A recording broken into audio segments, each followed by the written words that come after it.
Welcome into Steelers Talk. My name is Jack Sperry. I'm going to be reacting to your hot takes on today's show. That's right, we collected hot takes from you guys, the fans, and I'm going to be reacting to them here on Steelers Talk. Before I do so, make sure you join the most interactive Steelers community here on YouTube, 100% free. We try to keep you guys involved as much as possible. I try to communicate with you guys in the comments as much as I can on the community tab. We try to do a bunch of stuff for you guys so that you can have your voice heard in this community. Really do appreciate all the support. Make sure you click that subscribe button if you want to join us today.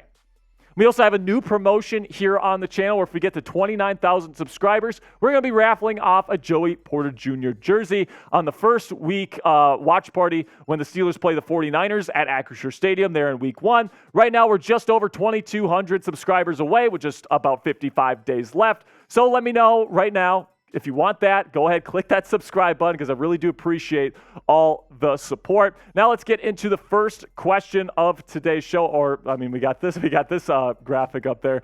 We're about 2,200 subscribers away, 55 days left, and now we've got that first question ready to go here in just a second. There it is. Damian Roy, $5 super chat, says hashtag Steelers. Watt and Highsmith will have a sack record season, 20-plus sack record race. Wow, man, that is definitely a hot take. And what's crazy about this one is that I actually don't hate it. Right? Alex Highsmith really did a great job last week. Or last season, I should say, with 14 and a half sacks. He's got one of the most devastating spin moves in the National Football League. Reminds me a lot of Dwight Freeney. If you remember him, he used to play for the Colts. And TJ Watt is obviously, I think, the most valuable edge rusher on the planet today with the way he forces fumbles, with the way he gets after quarterbacks. If TJ Watt is fully healthy, he could get over 20. And Alex Highsmith, I think, has all the talent in the world to get 15 plus as well. So I'm really, really excited about this pass rush going into next year. Then we got a $20 super chat from Just Webb's World 1, and he says, was just having this conversation with a friend of mine, and Najee's contract is highly dependent on whether Broderick, George Pickens, and Kenny Pickett ball out because we've had more consistency replacing, and that I can't see the rest of running back throughout the years. Okay. So Just Webb's World, thank you for the $20 super chat. And, I would say for sure that Najee Harris's contract is going to be highly dependent on how good Kenny Pickett, George Pickens, all these other guys are because the Steelers have a ton of young talent. This is a salary cap league. You're already paying your defense a ton of money, so you're going to have to make some cuts somewhere. And the analytics will tell you that running backs are just not as valuable as some of these other guys. Specifically, if George Pickens becomes a star wide receiver this year, which I think he probably will. I think you got to pay him that extension once his contract is up. And then same thing for Kenny Pickett. If he's a franchise quarterback for you this year, you have to pay him. There's no doubt about it. If Najee Harris has to be the kind of the person left out in the cold there, that's unfortunate, but that's just the way of the business. All right, now we got H9 Tech here going, J.J. Watt comes out of retirement after an injury to a starting D lineman. Now, that is definitely a hot take. I would say there's probably a less than 5% chance of that happening. It looks like JJ's really content with being retired right now. He's working out with TJ to try to push him to greatness this year and maybe to stay ready for a potential comeback. And would I love this? Absolutely. We would be going live for like 5 straight hours if J.J. Watt became a member of the Pittsburgh Steelers, and that first watch party for that first game would just be electric. I just don't think it's going to happen, unfortunately, but thank you so much for your comment.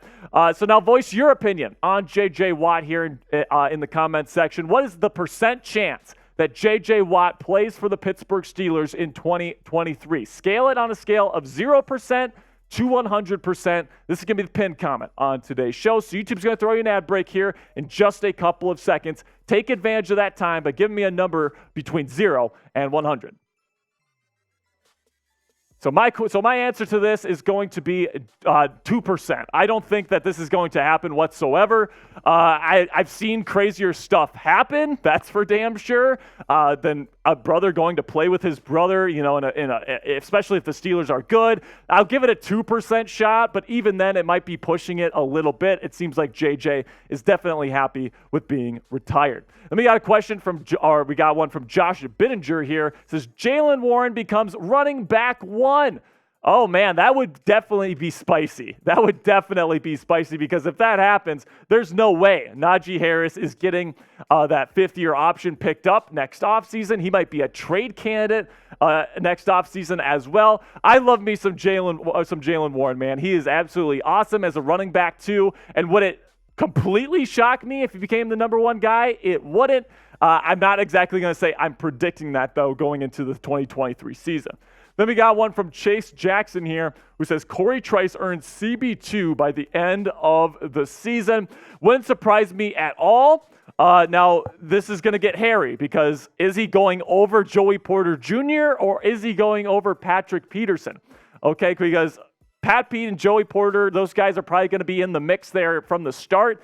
Of course, Levi Wallace is in there as well. Trice has a little bit of work to do before he gets to that spot, but I love the confidence, Chase, because I feel the same way. I think Cory Trice Jr. is going to be a starter for the Pittsburgh Steelers for the next decade at the cornerback position. I think he's long, he's strong, he's a perfect fit for this bump and run press man coverage system that Mike Tomlin likes to deploy here in Pittsburgh. I think he's going to be absolutely fantastic. Then we got one from Chris Mannerful here.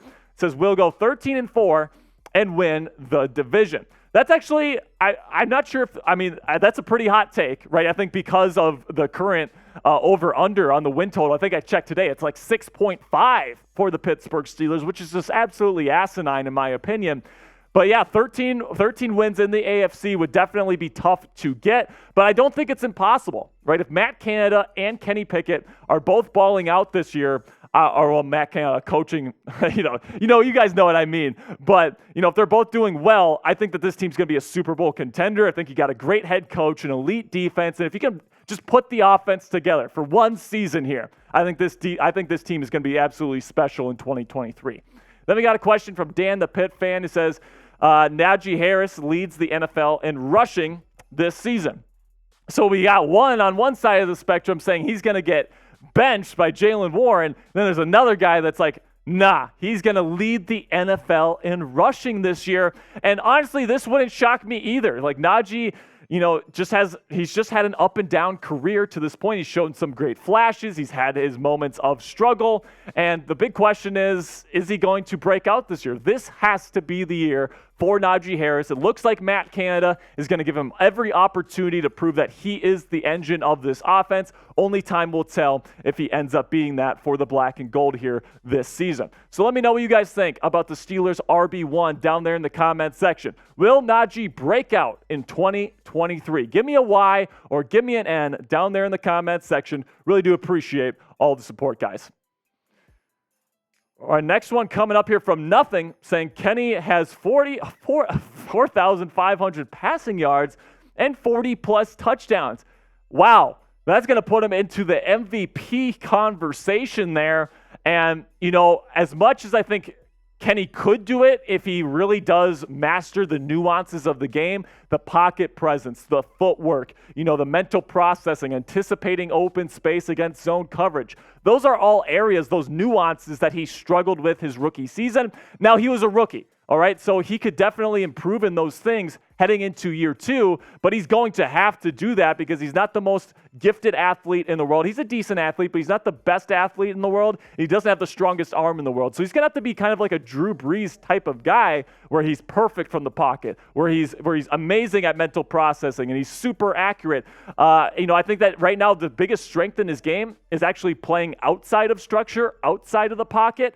I think that's the best thing about his game right now. He's going to have to learn how to be more of a pocket quarterback here in 2023 and really master those nuances if he's going to hit these kinds of numbers here next season. Then we got Bub Michael H here. He says wide receivers have 4,000-plus yards combined. Wouldn't surprise me whatsoever either. Again, Kenny Pickett needs to ball out. Now, I think it's probably going to be a little bit less than this, Bub, because I think that Najee Harris is going to have a good year this year. Jaylen Warren is going to have a good year again. This is going to be a running offense this year for the most part. Now, that won't mean that they won't throw the football. That doesn't mean that they won't make big plays, because I think they will, especially George Pickens and Pat Freiermuth. So I think it's going to be a very effective offense this year. At least I hope. We'll see what Matt Canada ends up doing. But 4,000-plus yards might be stretching it just a little bit for me. Then we got one from David Steele who says, Joey Porter Jr. is this year's Sauce Gardner. No, now that's a hot take because Sauce Gardner, from one season after being drafted out of the University of Cincinnati to the New York Jets, in one season, he's being considered by many as the best corner in the freaking league. So in order for Joey Porter Jr. to be the next Sauce Gardner, he's going to have to make that leap. Is it impossible? No, okay? It's actually not impossible. He's a perfect fit for Mike Tomlin's system. He's extremely talented. If he doesn't grab as much as he did in college, I think absolutely he could be this year's Sauce Gardner and win Defensive Rookie of the Year. I think Emmanuel Forbes of the Washington Commanders will also be in that conversation this year as well. But when it comes to Joey Porter Jr., I absolutely 100% think he is the CB1 of the Pittsburgh Steelers for the next decade. So what say you? Let me know down there in the comments section. Will Joey Porter Jr. win Defensive Rookie of the Year? Let me know by giving me a W if you think he's going to win. And if you don't think he's going to win, give me an NW down there in the comments. All right, now we got one from Hot Rod 24 who says Cam Heyward will break the franchise sack record before TJ Watt. Okay, that's not a bad take right there, okay, because Cam's been playing longer, and he's still very productive, okay? So I think TJ is definitely going to get more sacks than Cam does this year. Will Cam break that record this year? It'll be interesting to see, but that is definitely a hot take from my man Hot Rod 24.